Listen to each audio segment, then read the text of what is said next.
Okay, let's start the lecture, students.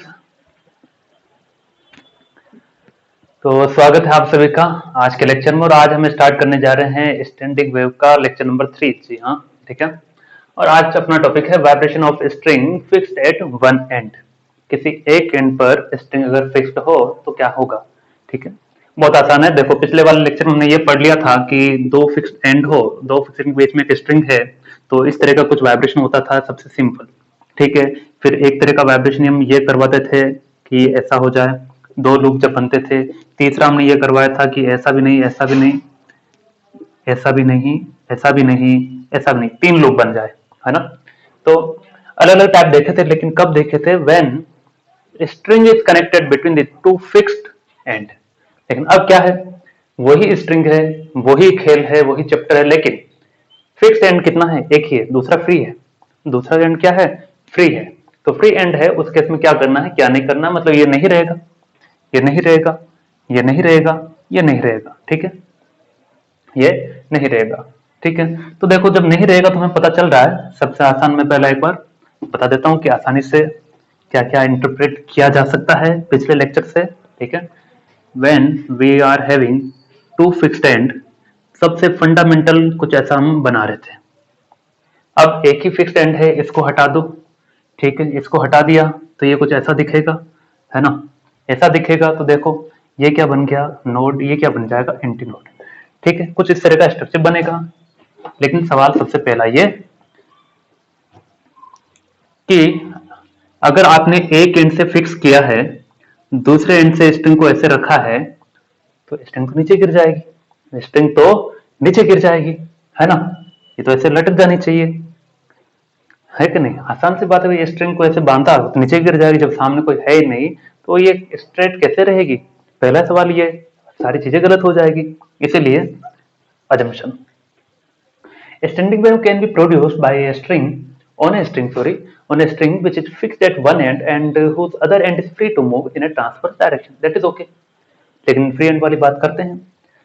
अब उसने कहा है कि जो फ्री एंड है, वास्तव में वो फ्री होता ही नहीं है। वहां पर भी एक हम सपोर्ट लगाते हैं, क्या? Such a free end can be nearly achieved by connecting the string to a very light thread. यानी कि क्या करो, आप एक फिक्स एंड लगा दो, ये है एक स्ट्रिंग, ठीक है। अब क्या करो, यहां पर धागे से यानी कि थ्रेड से उसे कनेक्ट करेंगे, ठीक है। अब जो ये थ्रेड है वो क्या है? लाइट, लाइट थ्रेड है, यानी कि इसका ना ही तो कोई मास का रोल है ना कुछ और। So it will be behave as a free end with respect to this one, ठीक है।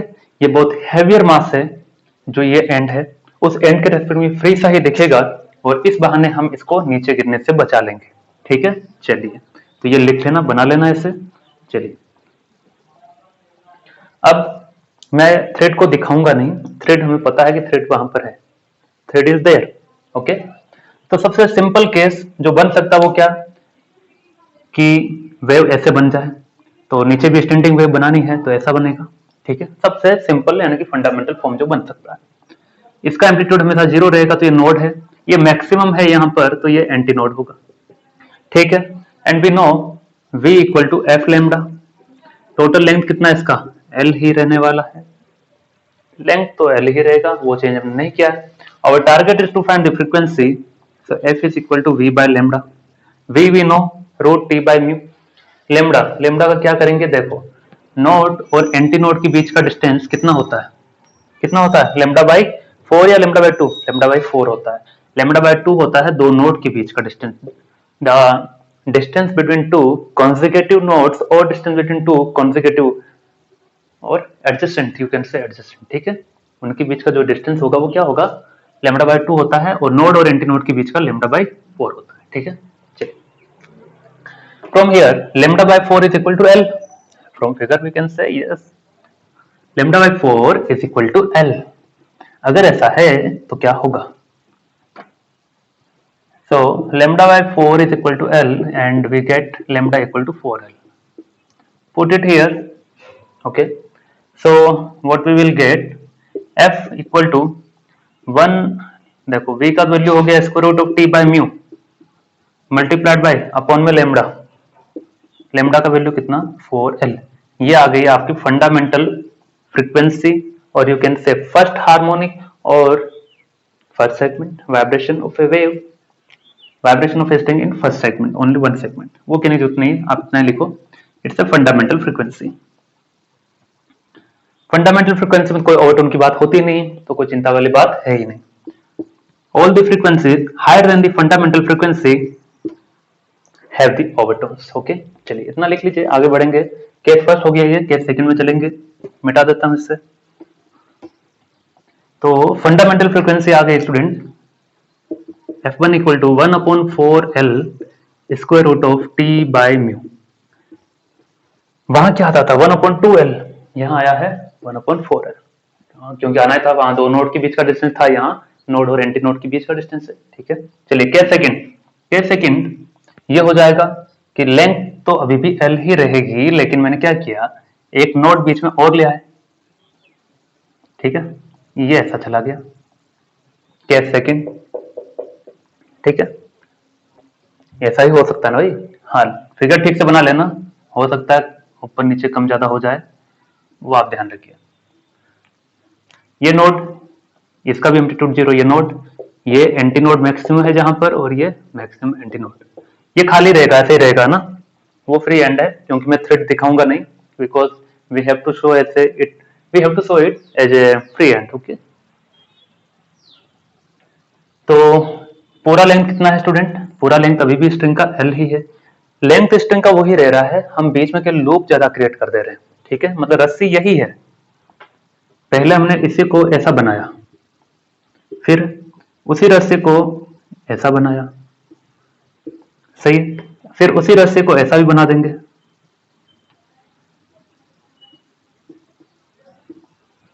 समझे? तो रस्सी वही है, लेंथ वही रहने वाली है. उम्मीद है समझ में आ रहा होगा. काफी आसान सा टॉपिक है, ऐसा कोई खतरनाक टॉपिक नहीं है. दो नोड के बीच का डिस्टेंस λ/2 और नोड और एंटी नोड के बीच का डिस्टेंस λ/4. बस जैसा कंसेप्ट है वैसा ही करेंगे, डोंट वरी. चलिए क्या आ जाएगा, total λ/2 plus λ/4, it comes out to be equal to L. LCM ले लें, एलसीएम ले लो. 4 एलसीएम लिया, 2 लैम्डा प्लस लैम्डा. अब जिनको एलसीएम नहीं आता वो भी कमेंट सेक्शन में कमेंट करते हैं, उनके लिए भी एक लेक्चर डाल दिया जाएगा. सच में डाल दिया जाएगा, मजाक ना समझे इसे.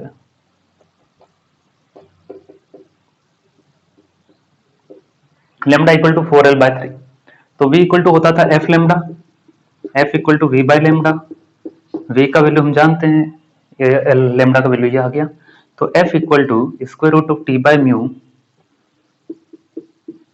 T टेंशन है, म्यू क्या है, मास पर यूनिट लेंथ.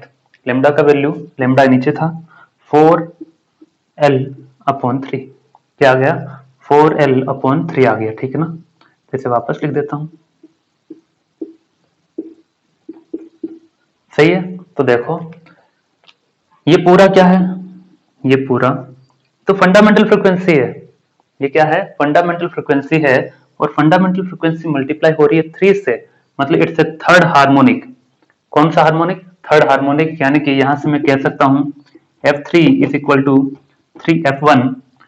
ये 3 आया इसलिए मैंने इसे नाम दिया F3, यानी कि इट्स ए थर्ड हार्मोनिक. ठीक है, इतना लिखिए, फिर ओवरटोन की हम बात करते हैं, है ना.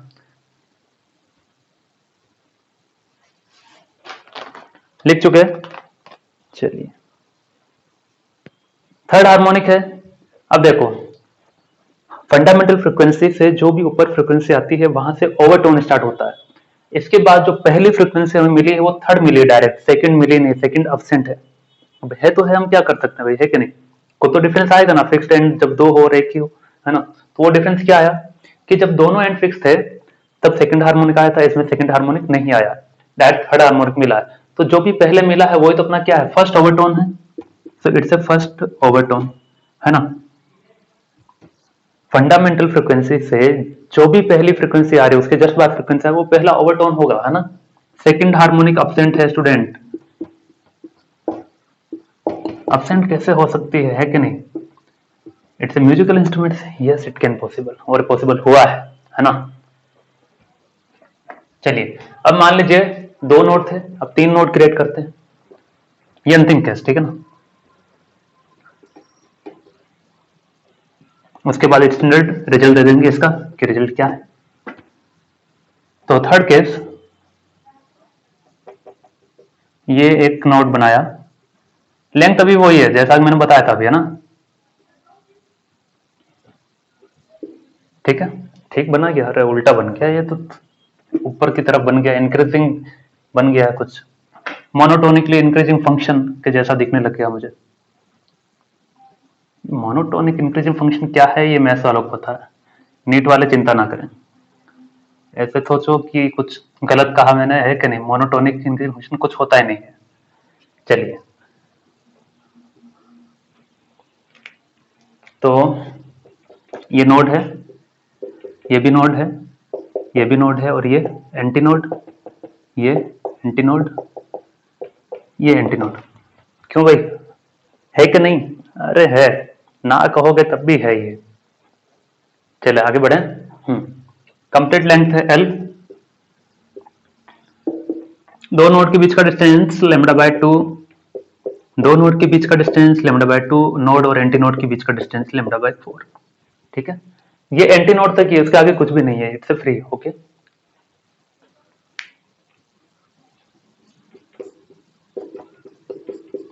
2 plus lambda by 4 equal to L, कितना आ जाएगा, लेमडा बाय 2, लेमडा बाय 2 कितना, आधा और आधा पूरा हो गया, lambda plus lambda by 4 equal to L. LCM ले लें,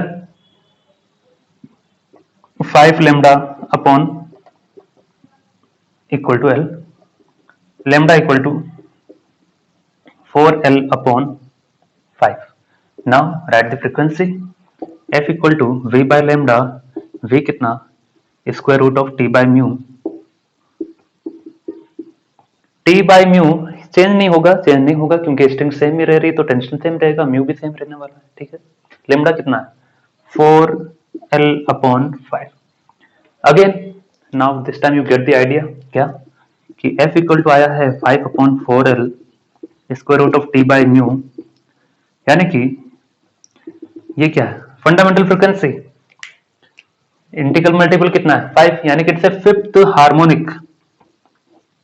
कौन सा हार्मोनिक, फिफ्थ हार्मोनिक, यानी कि पहले हमने देखा सेकंड हार्मोनिक एब्सेंट थी, फिर हमने देखा फोर्थ वाली एब्सेंट होगी, डायरेक्ट कौन सी मिली, फिफ्थ हार्मोनिक। चलिए, तो इट्स ए फिफ्थ हार्मोनिक, यानी कि सेकंड ओवरटोन, सेकंड ओवरटोन नीचे वाला दिख जाएगा ना, देखता हूं लिखा हुआ दिखता है कि नहीं, दिख जाएगा, दिख जाएगा, है ना, सेकंड ओवरटोन। तो फाइनली हमें जो रिजल्ट मिला F5, वो लिख देता हूं,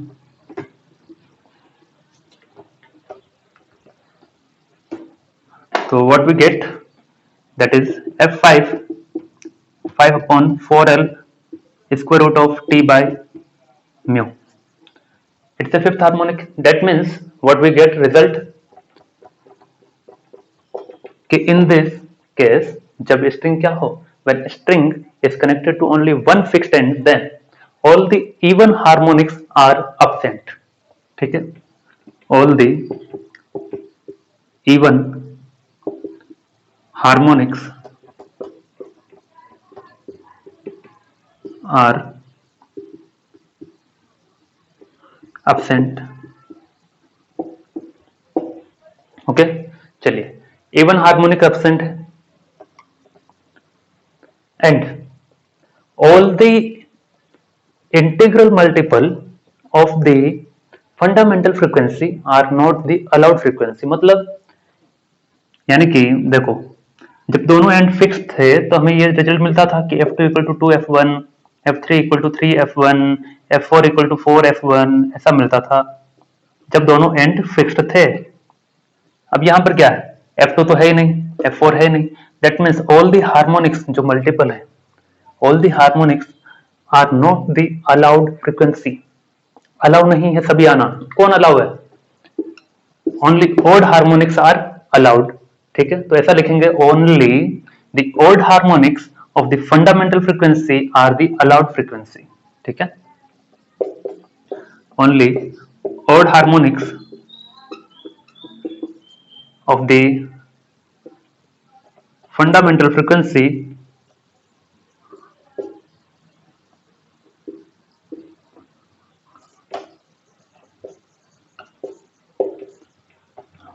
fundamental frequency are the allowed frequencies. Correct, एकदम करेक्ट, छप गया दिमाग में, है कि नहीं? चलिए लिख लीजिए। अगला है अपना laws of transverse vibration of string. ठीक है, हवा लिख करके आगे बढ़े। चलिए अगला हेडिंग लगाइए।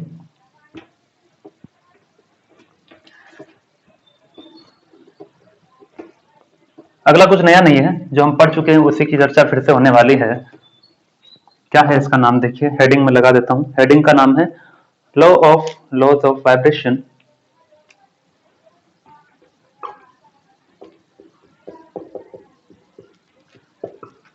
Laws of vibration of a string, laws of a transverse vibration, ऐसा है ना? क्या सर हेडिंग याद नहीं रहता, क्या किया जाए, हेडिंग याद रख के क्या करना है कि नहीं? Laws of transverse vibration of a string.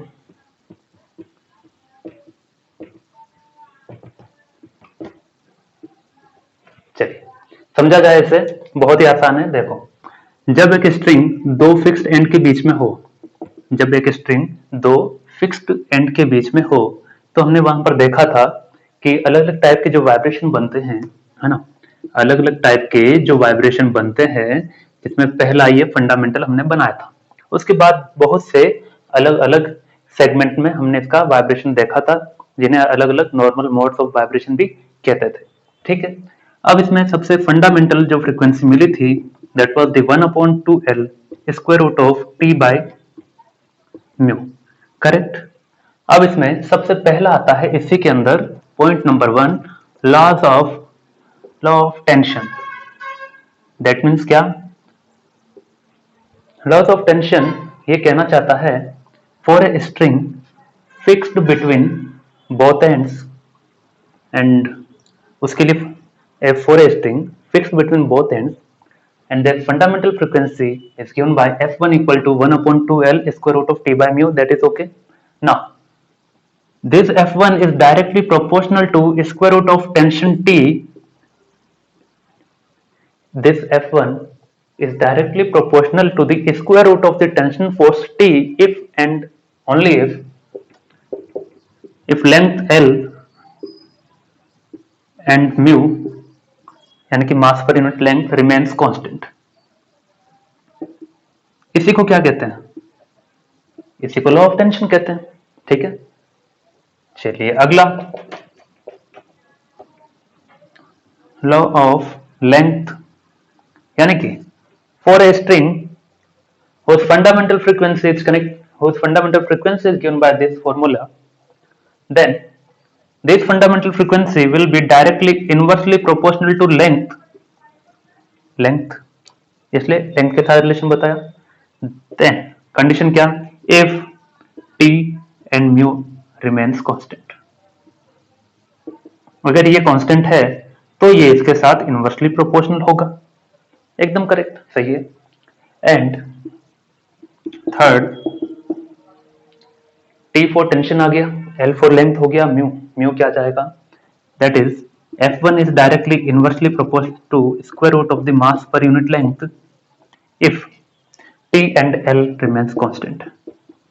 ठीक है ना, मतलब एक के साथ रिलेशन बताओ, बाकी दो को क्या कर देना है? कांस्टेंट कर देना है। They are the different 3 laws, उसी को इस कैटेगरी में रखा गया है। ठीक है, इसका भी देखेंगे, इसका फिजिकल सिग्निफिकेंस क्या है, क्यों पढ़ा, कहाँ काम आएगा। ठीक है, रिमेन्स सेम। तो ये तो वह आसान सा था, कोई खास बड़ी बात नहीं। ठीक है, अब इसमें स्टूडेंट ये चीजें काम कहाँ आती है? Specially the laws of transverse vibration of a string are used for the device called sonometer. Sonometer क्या है? सोनोमीटर वैसे अपना ये एक्सपेरिमेंट है ना, एक्सपेरिमेंट है जो हम लेबोरेटरी में करेंगे। अपने पास ये डिवाइस पड़ा है, ठीक है, आपने देखा भी होगा, शायद आपने ध्यान दिया हो। तो कैसा होता है स्ट्रक्चर बताता हूँ, इसे लिख लीजिए एक बार। हल्का सा स्ट्रक्चर बताऊंगा, पूरा नहीं बनाने जा रहा, है ना, बस एक आइडिया देने वाला हूं आपको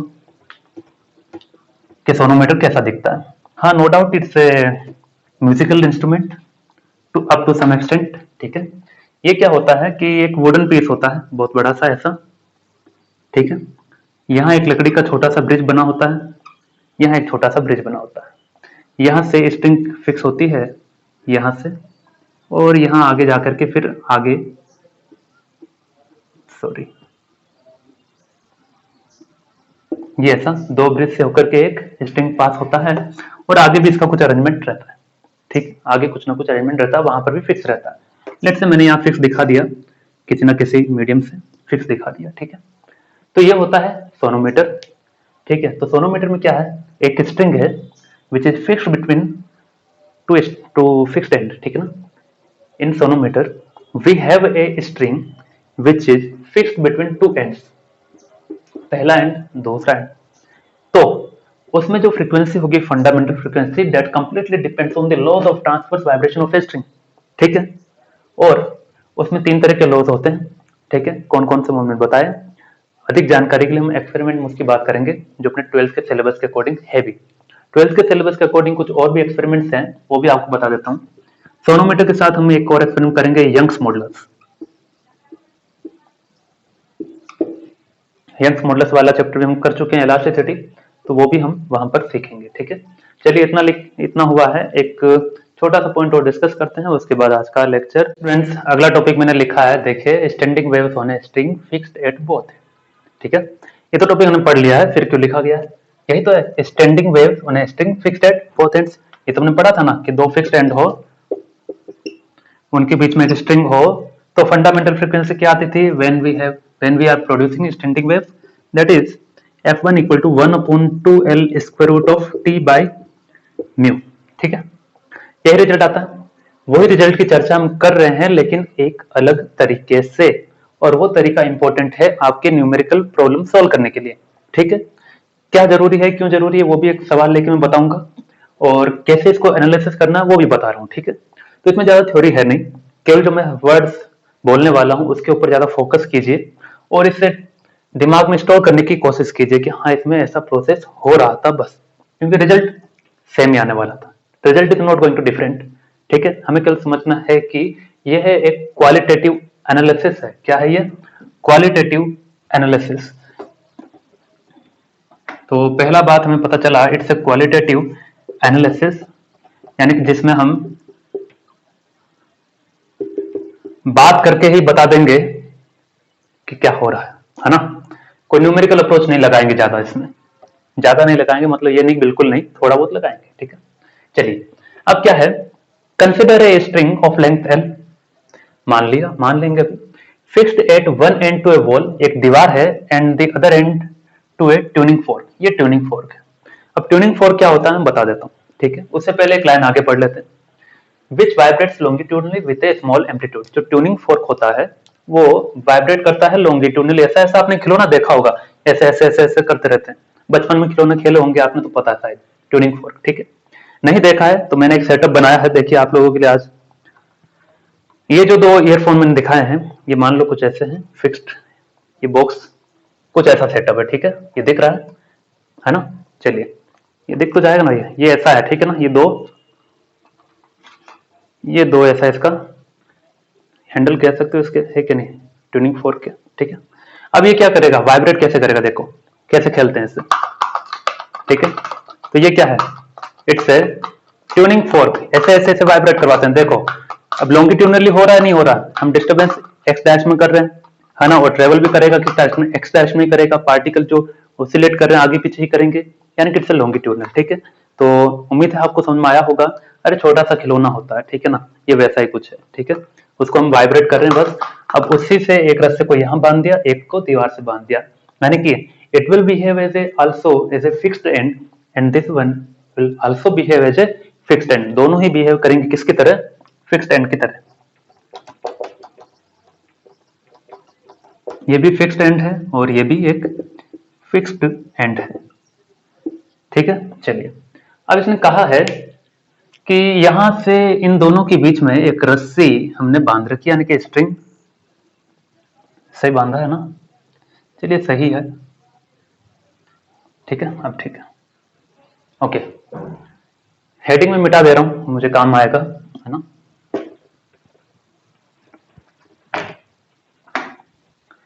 The fork produces sine wave, यानी कि यहां से हम डिस्टर्बेंस क्रिएट करवा रहे हैं इससे, वो जो वेव जनरेट कर रहा है वो साइन वेव जनरेट कर रहा है, ऐसा हमने माना। ठीक है, तो एक वेव भी जनरेट करवा देते हैं, ये लो। ठीक है, ये कोई साइन वेव है, छोटा सा बनाया साइन वेव, आधा सा साइकिल। ठीक है, ऑफ एम्पलीट्यूड ए, इसका एम्पलीट्यूड ए है स्टूडेंट, है ना, एम्पलीट्यूड ए है, हम ध्यान रखेंगे इस चीज का। Which travels on the string towards the fixed end, ये जो है ट्रेवल कर रही है फिक्स्ड एंड की तरफ। ठीक है, and gate reflected from this and, चलो उसकी हम चर्चा करेंगे। इतना बात तो मैं ये मिटा दे रहा हूं, अब हम बात करते हैं इसकी कि क्या क्या ये कहना चाहते हैं इसमें, क्या नहीं कहना चाहते हैं। ठीक है, पूरा ध्यान से सुनना इसमें, क्योंकि मैं ज्यादा लिखने वाला तो हूं नहीं, क्योंकि क्वालिटेटिव एनालिसिस है, so I have to explain it only, no need to write anything, है ना, लेकिन लास्ट में कुछ कुछ लिखना पड़ेगा। चलिए, ये ट्यूनिंग फोर्क है, इसको टुन टुन टुन टुन टुन ऐसा करवाया। ठीक है, तो ये क्या करेगा, वेव जनरेट किया, वेव जनरेट हुई एम्पलीट्यूड ए, और वो बहुत ही स्मॉल एम्पलीट्यूड की है। ठीक है, स्मॉल एम्पलीट्यूड क्यों कहा है, because we are going to apply linear, sorry, we will help, we will take the help of the linear superposition principle, which will be applicable only and only if the amplitude is small, is if the disturbance is small, यानी कि disturbance बहुत छोटा हो तभी ये घटना possible है superposition की, अदरवाइज नहीं। ठीक है ना, इसलिए ऐसा एम्पलीट्यूड स्मॉल लिया। ठीक है, आगे बढ़े, अब ये वेव आगे जा रही है। ठीक है, जाने दे, जाने देते हैं, जाने देते हैं, जाने गई, ये चली गई, चली गई, चली गई। चलिए, तो मैं यहाँ पर एक सेटअप बनाता हूँ अलग से। ठीक है, वो मेन डायग्राम है, मैं उसे खराब नहीं करना चाह रहा। ये यहां पहुंच गई। ठीक है, तो यहां पहुंची। ठीक है, अब यहां पर देखो एक और बात, पहुंचने से पहले कंटिन्यूसली वेव जनरेट हो ही जा रही है ना, कंटिन्यूसली वेव जनरेट हो रही है यहाँ पर, तो वो आपको ध्यान में रखना है कि कंटिन्यूसली वेव जनरेट हो रही है, हम किसी एक वेव को आगे ले जाकर के बात कर रहे हैं। ठीक है, ये वेव यहां पहुंची, अब क्या होगा, आगे रिफ्लेक्टेड होगी, रिफ्लेक्ट होगी, तो रिफ्लेक्ट, ये फिक्स्ड एंड है, तो after reflection from fixed end it will get inverted, we know very well. ठीक है ना, कि reflected wave gets inverted and the transmitted wave transmits throughly without any inversion. ठीक है ना, तो ये क्या हो जाएगी भाई, ये सीधा सा ये इतना आई और उसके बाद रिफ्लेक्ट हो गई। ठीक है, उतने ही एम्पलीट्यूड से उतनी स्पीड से वापस चली गई, क्योंकि सारे एनर्जी लॉस हमने हटा दी। ठीक है, चलिए चलिए चलिए, अब इसका लेंथ कितना था, एल था, यानी कि ये जो वेव थी यहां से यहां गई तब तक इसने एल लेंथ कवर कर लिया था, उसके बाद रिफ्लेक्ट हुई, उसके बाद रिफ्लेक्ट हुई, इन्वर्सन हुआ, इन्वर्सन होने के बाद फिर से उसी स्पीड से आगे बढ़ी, आगे बढ़ी, आगे बढ़ी, यहां से यहां आई, वापस कितना लेंथ कवर कर लिया, एल, तो टोटल लेंथ कितना कवर किया इसने, 2L, जब वो यहां पहुंचे। ठीक है, अब जब वापस पहुंचेगी, ये भी क्या है, फिक्स्ड एंड है क्या, ये भी फिक्स्ड एंड है, यानी कि again it will gate reflected. ठीक है, again it will gate reflected, तो पहले कैसी थी, ये ऐसी है, अब ये फिर से क्या हो जाएगी, ऐसी ही हो जाएगी, है ना, यानी कि यहां पर जब पहुंचेगी वापस तो ये फिर से ऐसी ही हो जाएगी जैसे शुरुआत में थी। ठीक है, यानी कि twice reflected wave, twice reflected wave travel 2L, इतना लेंथ वो ट्रेवल करती है ऑन ए स्ट्रिंग। ठीक है, चलिए अब इतनी बात हुई, अब हम बात करते हैं कि ये जो ट्यूनिंग फोर्क था, ये स्ट्रिंग जो था, यहां पर तो कंटिन्यूसली वेव जनरेट हो रही है ना, कंटिन्यूसली वेव जनरेट हो रही है। अगर कंटिन्यूसली वेव जनरेट हो रही है तो हम किसी टाइम पर बात करते हैं कि कोई वेव थी, वो यहां से चलना शुरू की, चल करके एल लेंथ चली, फिर यहां से रिफ्लेक्ट हुई, रिफ्लेक्ट होकर के ये इन्वर्जन हो गया इसका। ठीक है, इन्वर्जन होकर के वापस आई और फिर से ये सीधी हो गई। ठीक है, तब लेंथ कितना चली, 2L, लेकिन जब पहुंची होगी, लेकिन तब तो ये कंटिन्यूसली वेव जनरेट कर रहा वापस, सही ना, यानी कि at any time of, at any instant, at any instant of time,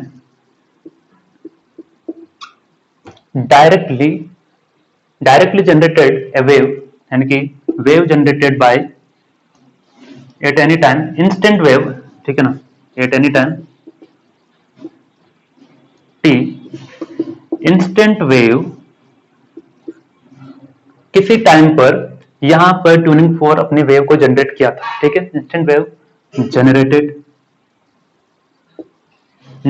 is generated by tuning fork and at the same time, उसी टाइम पर ये वेव रिफ्लेक्ट होकर के जो पहले गई थी वो रिफ्लेक्ट होकर के वापस उसी समय सही हो गई, ठीक है। यानी कि and at the same time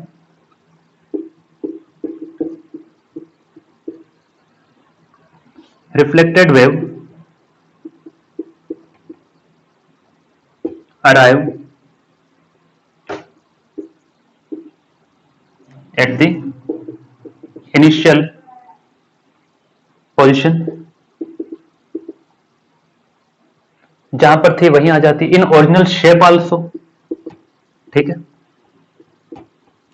तो देखो देखो देखो यहां पर कहानी बदल जाती है, बहुत बढ़िया बदल जाती है कि एक तो क्या हो रहा था, कंटिन्यूसली वेव जनरेट हो रही है, वेव जनरेट होने देते हैं। अब इधर क्या था कि कोई एक वेव गई थी, रिफ्लेक्ट होकर के वापस आई, तो जैसे ही रिफ्लेक्ट हुई थी तो एंगल कितना चेंज हो गया, 180 डिग्री, 0 से 180 डिग्री घूम गई। अब यहां पर वापस आई, फिर से ये घूम गई, तो 180, तो पहले ऑलरेडी इसका एंगल कितना था 180, फिर से घूम गई, कितना घूम गई फिर से 180, तो 180 और 180 कितना हो गया, टोटल 360 डिग्री, यानी इट्स 2 पाई, यानी कि टोटल उसने एंगल कितना ट्रेवल किया है 2 पाई, ठीक है। यानी कि टोटल एंगल 2 पाई रहा उसका, ठीक है, इनिशियल फेज। चलिए, ये तो भी स्टार्ट हुई थी वेव जो यहां से ट्यूनिंग फोर्स से जनरेट हो रही है, वो तो 0 पर, दोनों के बीच में फेज डिफरेंस कितना 2 पाई, ये तो स्टार्ट हुई है अभी, और ये 2 पाई 2 पाई इसने एंगल बना लिया है, यानी कि दोनों के बीच में फेज डिफरेंस कितना 2 पाई। और जब भी किन्हीं दो वेव के बीच में फेज डिफरेंस 2 पाई का हो तो हम क्या कहते हैं, इंटरफेरेंस के टॉपिक में क्या कहते थे, इट्स ए कंस्ट्रक्टिव इंटरफेरेंस। कैसा इंटरफेरेंस, कंस्ट्रक्टिव इंटरफेरेंस, ठीक है। So it's a constructive interference. Constructive interference में होता था कि A maximum is equal to A1 plus A2, right और रॉन्ग, राइट, ठीक है। अब देखो जो वेव अभी जनरेट हुई थी उसका एम्पलीट्यूड भी ए है, जो ये घूमकर आई है वापस उसका भी एम्पलीट्यूड ए ही था, अजम्पशन यही था कि एम्पलीट्यूड क्या है, ए ही है। तो देखो a प्लस ए कितना हो गया 2a, यानी कि जब रिफ्लेक्टेड वेव और नई वेव जो जनरेट हुई है मिलेंगे तो इंटरफेरेंस हो रहा है, इंटरफेरेंस होने की वजह से कंस्ट्रक्टिव इंटरफेरेंस उसका नाम हुआ है। क्यों, क्योंकि डेल्टा पाई क्या था 2 पाई था, कंस्ट्रक्टिव इंटरफेरेंस होने की वजह से एम्पलीट्यूड क्या हो गया है, ऐड हो गया है। नाउ अब ये जो वेव बनी है अब उसका एम्पलीट्यूड हो गया है 2a, सही है, आफ्टर वन इंटरफेरेंस। अब ये फिर से चल पड़ी है, फिर से चल पड़ी, फिर से चल पड़ी, और यहां पर फिर से इन्वर्टेड हो गई, फिर यहां आई, फिर से सीधी हो गई, ठीक है। अब ऑलरेडी ये वेव जनरेट कर रहा है, ये जो रिफ्लेक्ट होकर आई है उसका एम्पलीट्यूड कितना 2a, और ये कंटिन्यूसली वेव जो जनरेट कर रहा है उसका एम्पलीट्यूड कितना a। फिर से क्या होगा, दोनों के बीच में interference, constructive interference, again a maximum equal to क्या जाएगा A1 प्लस A2, तो इस वेव का एम्पलीट्यूड a है, इस वाली का 2a, कितना आ जाएगा 3a। अब ये 3a वाली फिर से आगे बढ़ेगी, फिर से यहां आएगी 4a, यानी कि इस तरह से कंटिन्यूसली एम्पलीट्यूड बढ़ता जाएगा, हाँ कि ना, कंटिन्यूसली एम्पलीट्यूड बढ़ता ही जाएगा, बढ़ता ही जाएगा, बढ़ता ही जाएगा, और एक समय ऐसा आ जाएगा कि इनफाइनाइट हो जाएगा। लेकिन लेकिन लेकिन ये संभव नहीं है, क्यों नहीं है उसकी बात हम करते हैं, ठीक है, ये लिख लेना, ठीक है। होता यह है कि ये जो घटना मैंने बताई है वो तब बताई है जब हमने एनर्जी लॉस 0 एज्यूम किया है, energy loss is equal to 0, assume to be 0, ठीक है, ये अजम्पशन था। लेकिन इन रियलिटी जैसे वेव इधर चलेगी so there will be a drag force, you can say friction force, okay, but in reality there will be a viscous force, यानी कि फ्रिक्शन है ना, there will be a viscous force and viscous force होगा, और क्या होगा, there may be a lack of flexibility, है ना, फ्लेक्सिबिलिटी, जिसमें स्लैकनेस कंडीशन ना हो, और क्या हो सकता है इसका, लैक ऑफ फ्लेक्सिबिलिटी, ठीक है ना, एंड लैक ऑफ फ्लेक्सिबिलिटी,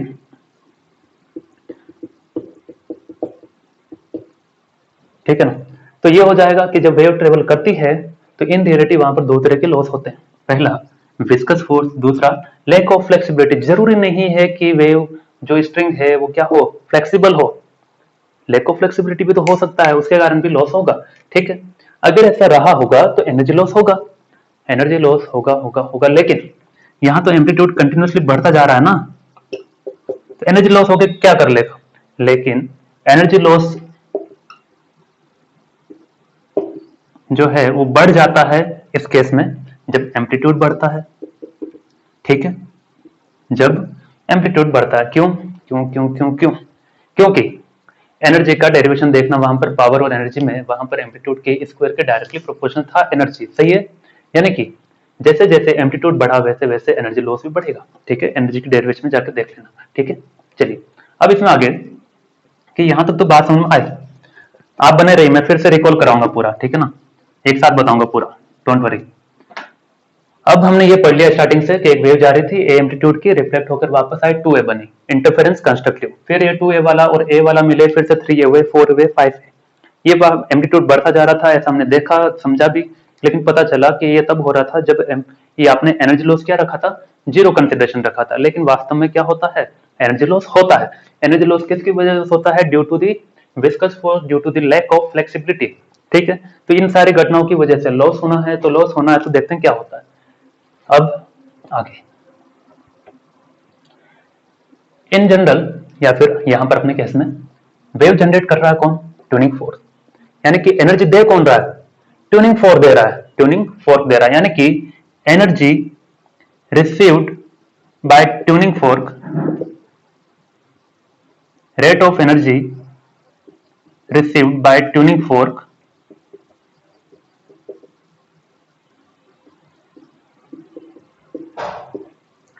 कुछ एनर्जी मिल रहा होगा, है ना। तो एक तरफ आपने देखा कि एक तरफ तो एम्पलीट्यूड बढ़ रहा है और एक तरफ एनर्जी लॉस हो रहा है, ठीक है। तो एक केस ऐसा आएगा इन स्टेडी स्टेट, ठीक है, ऐसा माना गया कि ऐसा केस आएगा, ठीक है, मेरे करण अर्जुन आएंगे, ये वैसा ही है कि ये एक ऐसी कंडीशन आएगी। तो in steady state rate of energy received by tuning fork will be equal to will be equal to rate of energy loss, rate of energy loss, यानी कि एक ऐसा भी कंडीशन आएगा, एक ऐसा सिचुएशन भी आएगा कि जितना रेट ऑफ एनर्जी मिल रहा है उतना ही रेट ऑफ एनर्जी लॉस हो गया है, तो हमें लगेगा कि हाँ देयर इज समथिंग बैलेंस, है ना, कि बैलेंसिंग, जितना मुझे खाना मिल रहा है बाहर से सरकार से उतना मैं खा भी जा रहा हूं, तो मुझे क्या लगेगा, देयर इज समथिंग कांस्टेंट, है ना, कि जितना आ रहा है उतना खा भी जा रहा हूं, तो वो क्या हो गया, कांस्टेंट हो गया, कुछ एक्स्ट्रा बचेगा ही नहीं ना, कुछ एक्स्ट्रा बचा नहीं, मतलब क्या हो गया, बैलेंसिंग कंडीशन में हो गया, जितना आया उतना खा गए। चलिए तो वो इन स्टेडी स्टेट हो गया। अब स्टेडी स्टेट की कंडीशन में, स्टेडी स्टेट के कंडीशन में क्या होगा, देखिए अब जब ये 2a एम्पलीट्यूड का बनकर वापस आया था तो लेंथ कितना ट्रेवल किया था, 2l, ठीक है। अब यहां पर अजम्पशन है एक, लेट सपोज इफ ये जो 2l है, if lambda is equal to 2l, अगर ऐसा हो तो, अगर ऐसा हो तो क्या होगा, ठीक है।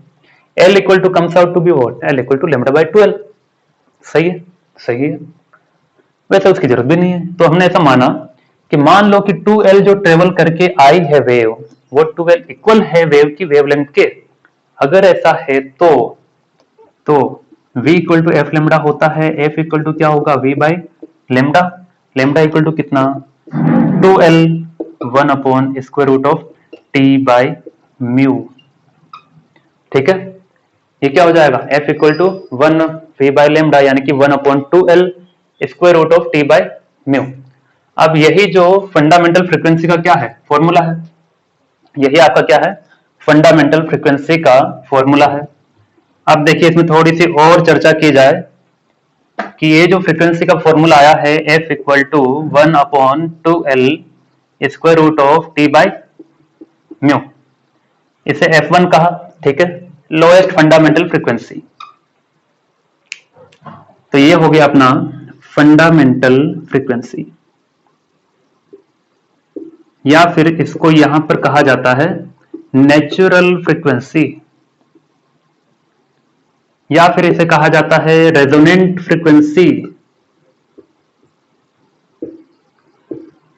ठीक है। तो रेजोनेंट फ्रीक्वेंसी का वर्ड इंट्रोड्यूस करने के लिए मैंने सारी चीजें बताई थी कि ये रेजोनेंट फ्रीक्वेंसी भी होती है। अब आप कहेंगे कि तो आपने एक ही चीज बताई है ना, बाकी कहाँ आएगी, बाकी हार्मोनिक्स कहाँ है? तो देखो लेमडा इक्वल टू 2L था, ये अपना अजम्पशन। L इक्वल टू कितना, L इक्वल टू कितना आ जाएगा, लेमडा बाई 2, ठीक है ना, ये मिटा दे रहा हूं। L equal to lambda by 2, ठीक है। तो जैसे जैसे एम्पलीट्यूड बढ़ रहा था, जैसे ये 2 है ऊपर, फिर ज्यादा लेंथ चला, यानी कि 2 की जगह 4 आएगा, 6 आएगा, 8 आएगा, यानी कि 4L, 6L, 8L जितना भी आएगा, यानी कि L equal to lambda by 2, तो ये फंडामेंटल केस में था, यानी कि फॉर हायर, ठीक है, फॉर हायर हार्मोनिक्स और higher frequency L equal to n lambda by 2, यानी कि F equal to 1/F equal to V by lambda. Lambda कितना हो गया, लेमडा आ गया भैया 2L अपॉन n, यहां से लेमडा निकालो 2L upon n square root of t by mu, ठीक है। तो कुछ भी नया नहीं पढ़ाया, ये क्वालिटेटिव एनालिसिस था जो केवल मैंने इसलिए समझाया है कि ये जो फ्रीक्वेंसी होती है 1/2L square root of t by mu, इसे रेजोनेंट फ्रीक्वेंसी कहते हैं। क्यों कहते हैं? क्योंकि इस केस में ये फ्रीक्वेंसी तब मिलती है दो फिक्सेंट के बीच में जब एनर्जी लॉस जो हो रहा है और एनर्जी आपको जो मिल रही है दोनों क्या हो जाए, इक्वल हो जाए। उस कंडीशन को कहा जाता है रेजोनेंस कंडीशन। क्या कहा जाता है? Resonance condition. तो एक बार मैं टोटल रिकॉल करवाता हूं और टोटल रिकॉल के बाद ये खत्म, ठीक है। इसे केवल समझना था, इसका कोई रोल नहीं है था, ठीक है ना। देखो एम्पलीट्यूड ए का एक वेव जनरेट किया, चल कर गई एल लेंथ, वापस इन्वर्ट हुआ 180 डिग्री, फिर वापस आया, फिर इन्वर्टेड हो गया और इन्वर्टेड होकर के ऐसा दिख गया। अब ए और ए एम्पलीट्यूड की जो वेव है दोनों के बीच में इंटरफेरेंस हुआ कंस्ट्रक्टिव, क्योंकि there is a phase difference of 2 pi, ठीक है। अब ये दोनों मिली तो a प्लस ए 2a, यानी कि अब एक नया वेव जनरेट हुआ है 2a, ठीक है। अब ये 2a वाली फिर से आगे बढ़ी, ठीक है, 2a वाली आगे बढ़ गई, फिर से इन्वर्ट होकर के फिर से आई, फिर ये 3 है, फिर होकर के फिर आई ये 4 है, ठीक है। तो हम कहेंगे कंटिन्यूसली एम्पलीट्यूड बढ़ता जा रहा है, लेकिन ऐसा नहीं है क्योंकि आपने एनर्जी लॉस कंसिडर नहीं किया, यानी कि energy received by the tuning fork, जो एनर्जी रिसीव्ड इससे मिल रही है वो आगे जाकर के लॉस भी होगी। तो एक कंडीशन ऐसा आएगा, energy received by tuning fork is equal to energy loss, rate of energy loss, ठीक है ना, rate of energy received is equal to rate of energy loss. तो रेट मतलब अपॉन टाइम, ठीक है। तो इस कंडीशन को ही क्या कहते हैं? रेजोनेंस कंडीशन कहते हैं कि ऐसा अगर मिल जाता है तो उसे कहेंगे रेजोनेंस कंडीशन। उस केस में हमने कहा था कि लेमडा इक्वल टू 2L मान लेना है, यानी कि इस तरह से हमने लेंथ एडजस्ट किया है स्ट्रिंग का कि उसका 2L इक्वल होगा किसके? लेमडा के। तो अगर ऐसा हो तो F equal to V by lambda, ठीक है, लेमडा इक्वल टू कितना 2L, V कितना square root of T by mu, ठीक है। ये F1 रेजोनेंट फ्रीक्वेंसी इसे कहते हैं। हुआ इतना? चलिए सवाल आता है कि क्या हो अगर ये घटना ना मिले, क्या होगा अगर रेजोनेंस कंडीशन नहीं मिले? नहीं मिलेगी तो मतलब क्या होगा कि बार बार जो वेव टकरा कर वापस आ रही थी उनके बीच में फेज डिफरेंस 2 पाई या 4 पाई या 6 पाई या 8 पाई नहीं होगा, सही है ना, मतलब कंस्ट्रक्टिव इंटरफेरेंस नहीं होगा, मतलब अब एम्पलीट्यूड 3a 4a ये नहीं आएगा, सही है ना, कम हो ज्यादा होने लगेगा, दैट इज द डिफरेंस, ठीक है। इतना लिखिए फिर एक्स न्यूमेरिकल करते हैं। अगला एक सवाल लिखा है सोनोमीटर पर, जो अभी हमने कंसेप्ट पढ़ा है उसी पर आधारित, ठीक है। वैसे तो ये बहुत ही छोटी सी लाइन का एक क्वेश्चन है, ठीक है, लेकिन इसे ठीक से समझाने के लिए, इसकी गिवन सिचुएशन समझाने के लिए वो क्वालिटेटिव एनालिसिस मैंने लिया था। अगर जिसको समझ में आया है तो उसके लिए सवाल हलवा है और कुछ भी नहीं, ठीक है, बहुत ही बढ़िया सा सवाल है ये। चलिए देखिए, इन ए सोनोमीटर एक्सपेरिमेंट, तो सोनोमीटर के बारे में मैंने आपको इतनी सी जानकारी दी है। इट्स वुडन मटेरियल, ऐसा कुछ दिखेगा, मतलब उसके ऊपर वुडन मटेरियल का स्ट्रक्चर होगा, ठीक है, म्यूजिकल इंस्ट्रूमेंट है वैसे तो। इसके ऊपर दो छोटे से ब्रिज होते हैं ऐसे, ठीक है। अब देखें, in a sonometer experiment resonance is obtained when the experiment wire has a length of 21 centimetre between the bridges. इन दोनों ब्रिज के बीच में जो आपने वायर लिया है, अगर उसका लेंथ 21 सेंटीमीटर हो तो L1 कह दिया मैंने, ठीक है, कोई दिक्कत नहीं। L1 21 सेंटीमीटर, उस समय इन्हें रेजोनेंस मिल जाता है, रेजोनेंस कंडीशन ऑब्टेन। रेजोनेंस का मतलब जितना एनर्जी मिल रहा था उतना एनर्जी लॉस भी हो जा रहा है, ठीक है, okay. And vibration are excited by tuning force, जो वाइब्रेशन स्टार्ट हुआ है वो एक ट्यूनिंग फोर्स से हुआ, तो ट्यूनिंग फोर्स कहीं लगा होगा, लेट से यहाँ कहीं लगा होगा, इसके साथ साथ हमने कुछ वाइब्रेशन किए, ठीक है, तो ट्यूनिंग फोर्स कहीं ना कहीं लगा है, मान लेते हैं ऐसा, ठीक है। ऐसा मैंने कनेक्टिविटी दिखा दिया, कोई दिक्कत नहीं, क्योंकि आफ्टर ऑल वेव जनरेट करेगा कौन, ट्यूनिंग फोर्स की जनरेट करेगा, इसलिए मैंने ऐसा दिखा दिया, okay. Excited by tuning force को फ्रीक्वेंसी 256 हर्ट्ज, तो वाइब्रेशन जो स्टार्ट हुआ है उसकी वजह से फ्रीक्वेंसी आई है 256 हर्ट्ज, और रेजोनेंस में कंडीशन में जो फ्रीक्वेंसी मिलती है that is what, fundamental frequency f1, ठीक है, 256 हर्ट्ज। वैसे भी कुछ नहीं कहा तो फंडामेंटल है, ठीक है। इफ ट्यूनिंग फोर्क को फ्रीक्वेंसी, अब हमने एक ऐसा ट्यूनिंग फोर्क यूज किया है, कोई दूसरा ट्यूनिंग फोर्क जिसकी फंडामेंटल फ्रीक्वेंसी 384 हर्ट्ज है, then what should be the length of the experiment wire to get resonance. जब ये फ्रीक्वेंसी है तो बताओ L2 क्या होगा। वेरी सिंपल, क्या, अच्छा ये F1 ही है ना, नया फ्रीक्वेंसी F1 डैश कह दो, ठीक है, F1 डैश कह देते हैं इसे, F1 डैश ही कह लो, और क्या है, ये L1 डैश, ठीक है। अब F1 इक्वल टू क्या होता है, 1/2L square root of T by mu in resonance condition, in resonance condition this thing भी नो, हम तो वैसे ही जानते थे इसे, है ना, बस मैं रेजोनेंस के हिसाब से कुछ अलग से इसका व्यू दे रहा हूँ। चलिए, T और म्यू सेम रहेगा दोनों कंडीशन में, कि जब F1 डैश है,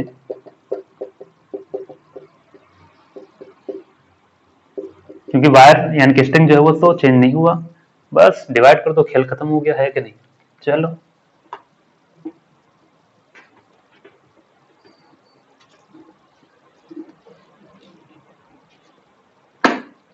देखा जाए, F1 का वैल्यू कितना, 256, F1 डैश 384 है ना, 1/2L1, ये आ जाएगा कितना, L1 डैश अपॉन L1, ठीक है, L1 डैश निकालना है, L1 कितना दिया, 21 सेंटीमीटर,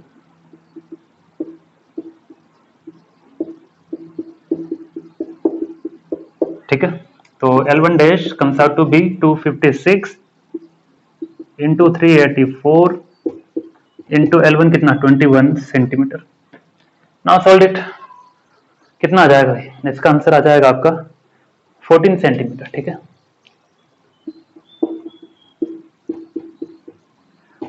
यानी कि पहले से कम आया, और आना ही था, फ्रीक्वेंसी भी तो बढ़ा दी थी, और फ्रीक्वेंसी बढ़ा दी मतलब क्या, फ्रीक्वेंसी बढ़ी, लेंथ घटी, है ना, सावधानी हटी दुर्घटना घटी, वैसा ही है, फ्रीक्वेंसी बढ़ी और लेंथ घटी, ठीक है। तो इसी के साथ आज का लेक्चर हम कंप्लीट करते हैं, उम्मीद है आपको समझ में आया होगा, और नहीं आया इन केस तो आप डाउट अपना बता सकते हैं, ठीक है, we will take a class और whatever if you have doubt बताइए, है ना। चलिए इसी के साथ टाटा बाय बाय।